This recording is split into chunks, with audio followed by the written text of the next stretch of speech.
देख सकते हैं आज हम बात करने वाले हैं एमपीटेट वर्ग 2 पात्रता परीक्षा के बारे में, जो कि 2026 में होने वाली है। ठीक है, तो इसमें मेन चीज क्या है, आज हम बात करेंगे 2023 में आखिर फॉर्म कितने भरे गए थे, सब्जेक्ट वाइज डेटा जो व्यापम की वेबसाइट पर भी अपलोड है अभी, तो उसके अकॉर्डिंग मैं आपके लिए डेटा लेकर आया हूं। इससे आपको अंदाजा लगाने में मदद होगी कि आखिर आगे कितने फॉर्म भरे जा सकते हैं, कंपटीशन का लेवल क्या रहने वाला है। ठीक है, तो आइए पॉइंट टू पॉइंट हम देख लेते हैं। तो हम सब्जेक्ट वाइज डेटा की बात करने वाले हैं, साथ ही किस सब्जेक्ट में कंपटीशन सबसे कम रहता है इस बारे में भी हम बात करेंगे। ठीक है, तो सबसे पहले मैं बता दूं, यदि आपको वर्ग 2 का एग्जाम पैटर्न नहीं पता है, योग्यता नहीं पता है, आयु नहीं पता है, तो आप इस वीडियो में जाकर देख सकते हैं। चाहे वो वर्ग 3 का विद्यार्थी हो या फिर वर्ग 2 का विद्यार्थी हो, दोनों ही विद्यार्थियों के लिए ये वीडियो बहुत ही हेल्पफुल रहने वाला है। योग्यता और एग्जाम पैटर्न के बारे में आपको सारी जानकारी इसमें मिल जाएगी। ठीक है, ये हमारा व्यापम का कैलेंडर है। ठीक है, जहां पर इन्होंने दे रखा है ये 12 और 13 नंबर पर। एक तो हो गई भाई अपनी प्राइमरी स्कूल टीचर एलिजिबिलिटी, दूसरा हो गया मिडिल स्कूल मतलब वर्ग 2, इसी के बारे में हम बात करने वाले हैं। इसकी जो है पात्रता परीक्षा होने वाली है, और कब होने वाली है, जुलाई 2026 में टेंटेटिव है। ठीक है, अब सबसे पहले मैं बता दूं, जो विद्यार्थी नए हैं, फ्रेशर विद्यार्थी हैं, एक बार शॉर्ट में उनको इसकी योग्यता, आयु और वेतन के बारे में भी बता देता हूं, और डिटेल जानकारी आपको सारी उस वाली वीडियो में मिल जाएगी। आयु आपकी न्यूनतम होनी चाहिए भाई 21 वर्ष और अधिकतम 40 वर्ष, और रिलैक्सेशन जो है आपको कैटेगरी के अकॉर्डिंग मिल जाता है। क्वालिफिकेशन क्या चाहिए भाई, ग्रेजुएशन होना कंपलसरी है, इसमें 50% की अनिवार्यता है। ठीक है, ग्रेजुएशन में आपके 50% अंक होने चाहिए, लेकिन यदि आप कैटेगरी से बिलोंग करते हो तो आपको 5% का रिलैक्सेशन मिलता है। मतलब यदि आप कैटेगरी से बिलोंग कर रहे हो तो 45% भी यदि आपकी डिग्री में है तो भी आप एलिजिबल रहोगे।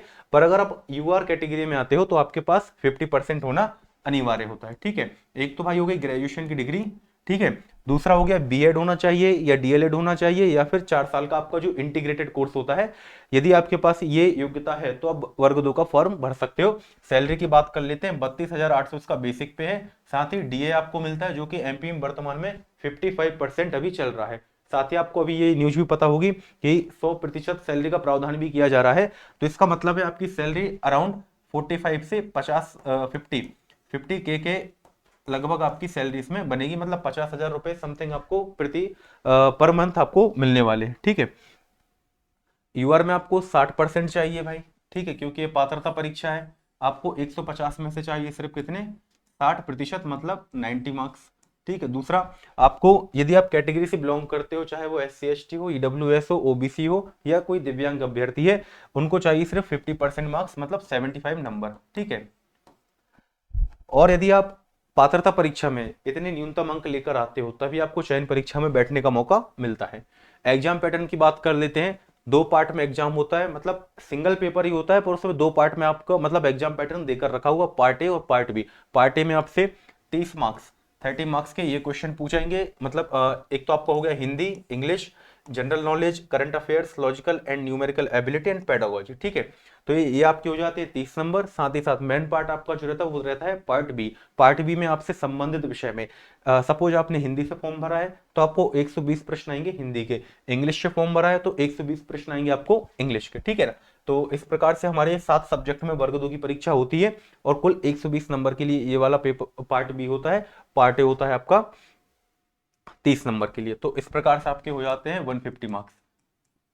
150 नंबर के लिए पेपर होता है, और आपको 2.5 घंटे का इसमें समय मिलता है। ठीक है, अब बात कर लेते हैं जिस चीज पर आज हमारी वीडियो है। मैं आपको बता दूं, व्यापम की साइट से लिया हुआ डेटा है ये, किस विषय में कितने फॉर्म भरे गए। साथ ही साथ कैटेगरी वाइज भी हमने डेटा निकाल कर रखा है इसमें, कि किस कैटेगरी के अभ्यर्थी ज्यादा थे और किस कैटेगरी के अभ्यर्थी कम थे। तो जैसे मिडिल स्कूल टीचर हिंदी की बात कर लेते हैं, हिंदी विषय में कितने फॉर्म भरे गए थे, तो 66,335 फॉर्म इसमें भरे गए थे। ठीक है, इंग्लिश में कितने फॉर्म भरे गए थे भाई, 29,263 फॉर्म इसमें भरे गए थे। और सबसे अच्छी बात यह कि इंग्लिश में सबसे ज्यादा वैकेंसी अभी हमें लगातार देखने को मिल रही है। पिछली बार भी सबसे ज्यादा वैकेंसी जो थी इंग्लिश विषय में ही थी, तो इसमें कॉम्पिटिशन जाहिर सी बात है कम था। ठीक है, संस्कृत में कितने फॉर्म भरे गए भाई, 21,494 फॉर्म भरे गए। उर्दू में भरे गए मात्र 498 फॉर्म। इसके साथ ही गणित विषय में भरे गए आपके 74,642 फॉर्म।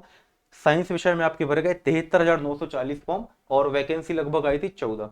ठीक है, मात्र 14 पोस्ट पे इसकी एग्जाम हुई थी, बहुत ही कम। और आगे भी संभावना है कि बहुत ही कम पदों पर ये भर्ती हमें देखने को मिलेगी।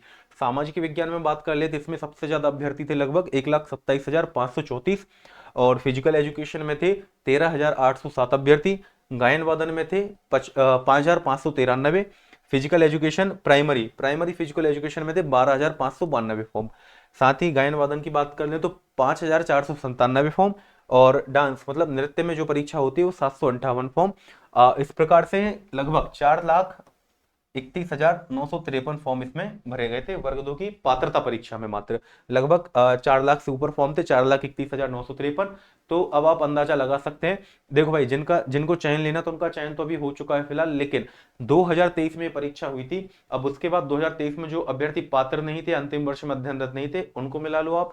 24 में जो अभ्यर्थी पात्र हो गए और 25 में जो अभ्यर्थी पात्र हो गए, मतलब जिन्होंने एजुकेशन क्वालिफिकेशन अपनी पूरी कर ली है, अब उनके साथ आपका पूरा कंपटीशन रहने वाला है चयन परीक्षा में। पात्रता में तो कोई कंपटीशन नहीं है, कोई दिक्कत वाली बात नहीं है, लेकिन जाहिर सी बात है कि ये नंबर आपको वहां पर बढ़े हुए मिलेंगे, लगभग 5 लाख से ऊपर भी संख्या इसकी जा सकती है।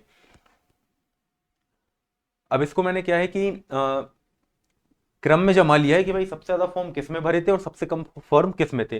तो हमारा जो सामाजिक विज्ञान विषय है, सबसे ज्यादा फॉर्म इसी विषय में थे, तो जाहिर सी बात इसमें क्वालिफाई होने वाले अभ्यर्थियों की संख्या भी सबसे ज्यादा इसी में होगी। और इसमें कंपटीशन भी अच्छा खासा रहा है। गणित में गणित में जो 74,642 फॉर्म भरे, सेकंड नंबर पर इसी के फॉर्म भरे गए थे। इसके बाद आता है साइंस का नंबर, फिर हिंदी, फिर English, Sanskrit, physical education, MST मतलब माध्यमिक शिक्षक, English English middle school teacher, physical education. इसके बाद प्राइमरी फिजिकल एजुकेशन, गायन वादन प्राइमरी गायन वादन, primary dance and MST Urdu. सबसे कम फॉर्म थे जो हमारे उर्दू विषय में देखने को मिले, और सबसे ज्यादा फॉर्म जो थे 1,27,534 ये थे हमारे सामाजिक विज्ञान में। बात करें गणित की और हिंदी की, इन दोनों में लगभग सेम वैकेंसी आती है, लगभग लगभग मतलब अराउंड 1,000 से ऊपर ही वैकेंसी आपको देखने को मिलेगी आगे भी। और इन दोनों में भी ठीक ठाक पद आ जाते हैं। इसके बाद सामाजिक विज्ञान में भी इसके ठीक पद आ जाते हैं।